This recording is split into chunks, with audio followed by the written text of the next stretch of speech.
Hello everyone and welcome to Colors Fades Gaming Channel. Today we're going to talk about my thoughts on Baldur's Gate 3. That's right, the game has been out for a week. I've finally been able to invest a little time in it, and I just want to start the video by saying yes, it is as good as the hype makes it seem. This is going to be a little bit of a rambling train of thought video here. It's not something that I typically do, but I wanted to get these thoughts out because this has just been quite the ride. I've been very impressed with what Larian has done here. As you no doubt probably know from watching the reviews or watching Twitter or watching the news outlets, the gaming news outlets, Baldur's Gate 3 is getting rave reviews and a ton of people are playing it. Larian originally anticipated about 100,000 concurrent users for their servers, and they got 800,000 last week during its opening week. They got 8 times as much. People that I would have never suspected to stream this game or put this game on YouTube are playing it. That's how much it has embedded itself in the gamer culture. This has just blown up, and there's a lot of good reasons for that. First of all, Larian has done something really amazing here. They've put together a hell of a game. This is Larian at the top of their game. When Baldur's Gate 3 first was announced, I was a little bit hesitant because I wasn't sure how it was going to pan out. I was concerned because I love both games. I love the original Baldur's Gate 1 and 2 games, and I very much love Larian's Divinity Original Sin and 2 games. They're amazing games, but they're very, very different. And I was curious to see how this marriage was going to work. I thought it could be great because I believe in Larian. They have exceeded my expectations. This is a truly amazing gaming experience, and I want to talk about that and why that is, a little bit about why that is, and my plans for it on the channel. I'm just going to start by saying we have to put this on the channel. It's too good. Originally, I wasn't going to put it on the channel because of how big the game is and because there are some places where difficulty can make things a little sketchy, but this is just too much fun, and it's actually a little bit fun to fail in this game and try things again. Like any classic party-based role-playing game, you just have to play it for a little bit and learn the rules. And once you get comfortable with it, then things kind of start to roll really well. So I'm thrilled. I have to put it on the channel. It's just too much fun to play.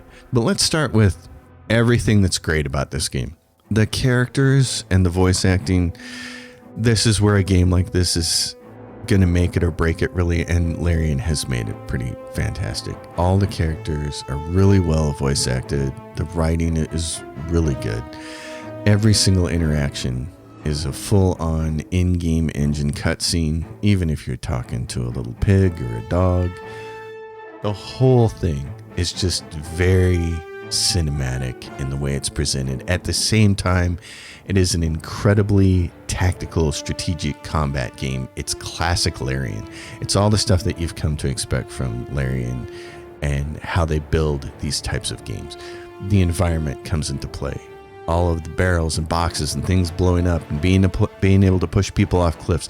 It's all there. Everything that Larian has done before has been taken and learned and extracted and put into this game. At the same time, it's still very much a Dungeons and Dragons game. One of the interesting things about this game to me is how freaking big it is without feeling daunting. One of the first things that I had heard was Larian saying that there was about 200 hours of play in this game. And I've seen people complete it in about 60 hours, but I've also seen a lot of people doing it well over 100 already now. It is a huge game, but here's what's really cool. It's a huge game without feeling bloated. Think about how many games we've talked about recently and that I have talked about as being too big.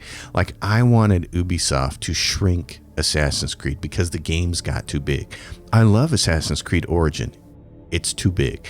I loved Assassin's Creed Odyssey. That was bigger. It was too much. And we've been asking, some of us have been asking for developers to scale back their games. Stop filling them with bloated garbage just to pad out the hours. Well, Larian has done that. This game is huge. It's going to take a ton of hours to get through, but it does it without feeling bloated because every single location and character in this game is interesting. At no time do you ever feel like it's a slog. ever. You never, ever feel like it's too much. It feels amazing to play this game and want to know what's around the next corner or behind the next locked door. All these little secrets, all these places that you can go that you didn't even suspect were there. It's fantastic. This is how party-based RPGs should be built, but more importantly, this is how great games should be built. And this is one of the things that I think is really cool about what's happening here, how this is kind of becoming a gamer culture phenomenon. Like 8 times as many people played this game opening week as what Larian anticipated. They thought 100,000 concurrent users would play. Instead, they got 800,000. And why? Why? I think the answers are really simple. They made a great game. They made a great game that doesn't have any microtransactions. It doesn't have season passes of content. It's just a great game. You play it start to finish. You get done, you start a new character. Maybe you want to play a different class. You want to go through the story and see all the different choices that you didn't make this time. It's exactly what all of us gamers have been brought up to play since 1970s. We were like, give us a good game. Give us a good game with a beginning, middle, and end, and stop with the microtransactions. Stop trying to sell us garbage in-game and cosmetics and season passes where you keep breaking the game every single update and having to nerf stuff over and over. We saw this with Diablo 4. Diablo 4 had a great release. And then boom, they started doing the seasons and they made up a whole bunch of crappy rules and they had to nerf everything. And next thing you know, people are like, this sucks. This sucks. Well, here is the antidote. I almost think that part of the reason that Baldur's Gate is doing so well is because it is the antidote. On the heels of Diablo 4 and the disappointment of the first season of Diablo 4, everybody was like, I just want a good game. I want a good game that's fun and challenging. And guess what? That's Baldur's Gate 3. It's absolutely amazing. I could spend all day praising this game and talking about how wonderful it is, and I'm barely scratching the surface of what's going on here. Lots of other reviewers and YouTubers talking about it, and I don't want to be too redundant about that, but I do want to talk about a couple more things specific to Dungeons and Dragons, because this is a Dungeons and Dragons game. So one of the things I want to do here is talk about the 5th edition Dungeons and Dragon rules, because these are the rules that basically Baldur's Gate 3 uses. There are some tweaks and modifications, of course, to make it a little more friendly to a computer and Larian's game implementation of it, but basically it's the 5th edition rules. One of the biggest changes is the addition of something called concentration. Now, if you've watched my previous Pathfinder Wrath of the Righteous playthrough, and if you're watching my current Pathfinder Kingmaker playthrough, then you know that there's a huge amount of buffing going on in the game. That's a big part of what the Pathfinder rules are. The Pathfinder rules, by the way, are a splinter of the Dungeons and Dragons rules. The companies splintered off and they've gone their separate ways. Pathfinder has gone down the path of more is better. More feats, more spells, more buffs, everything stacking. Players needing to learn that stacking bonuses to armor class, there are stacking rules. So Sacred will stack with a shield bonus, but 2 shield bonuses won't stack. It'll just take the biggest one. You learn those things, you learn how to buff, and then you spend a lot of time buffing. And I've had several comments on the videos as I've been releasing them about how long it takes to buff, and some people saying I just speed up through the buffing parts. So what I've been doing is clipping those out of the videos so that people don't have to watch the party buff, because it does take a long time. Well, what the 5th edition Dungeons and Dragons have done with their rules is go in a way different direction. And what they've done is said that a lot of spells require concentration, if they're buff spells, to maintain that spell. And your spellcaster gets 1 concentration slot. So they have to decide which buff do they want to cast. It's no longer, I'm going to cast all my buffs. I'm going to cast 6, 7, 8 buffs and totally ramp up the party. Instead, it's just, I'm going to cast 1 buff. Which one's it going to be? Which one is the best one for this current situation? It simplifies the game tremendously. And it's for that reason that I think Baldur's Gate 3 not only is a great entry-level game into playing a Dungeons and Dragons style of game, but I also think that's part of the reason why it's such a huge hit right now at this period of time. Like I said, there's a ton of factors that are making Baldur's Gate huge right now. But part of the reason I think it's getting traction is because this is the simplest set of Dungeons and Dragons rules since about version 2. Feats, for instance, were introduced in version 3 of the Dungeons and Dragons rule set. Feats are things that allow your character to have unique abilities. For instance, one of the feats in Baldur's Gate 3 is called Savage Attack. So when you roll dice for your damage, you get to roll 2 dice instead of 1, and you get to take the higher value. It's a really nice little feat to have. Feats are a huge part of building your character and have been since they were introduced, and they're a gigantic part of Pathfinder Kingmaker. A lot of classes in Pathfinder Kingmaker get a feat every 2 levels, and in some levels they get bonus feats. So it's a real neat way to build your character. Well, with Baldur's Gate 3 and Dungeons and Dragons 5th edition rules, they have reduced the feats so that you only get them every 4 levels. And this really is my only gripe with the game, and it's not the game's fault. It's the 5th edition rule. It makes it less fun to build your character because you don't get enough goodies. The feats aren't game breaking, so reducing the number that the character gets just feels like your mama hiding the cookie jar from you. It's like, what for? I've been a good boy. Give me a cookie. Fortunately, there is a mod that's already out that changes this in a number of different ways, and I am playing with this mod, and I'm playing with the simplest version possible. What it does is, all it does is grant you feats every 2nd level instead of every 4th level. And I have already found it to just make the game way more fun. It doesn't break the game. It doesn't unbalance the game. And in my opinion, it's not unbalancing. I have just found it to be way, way more fun.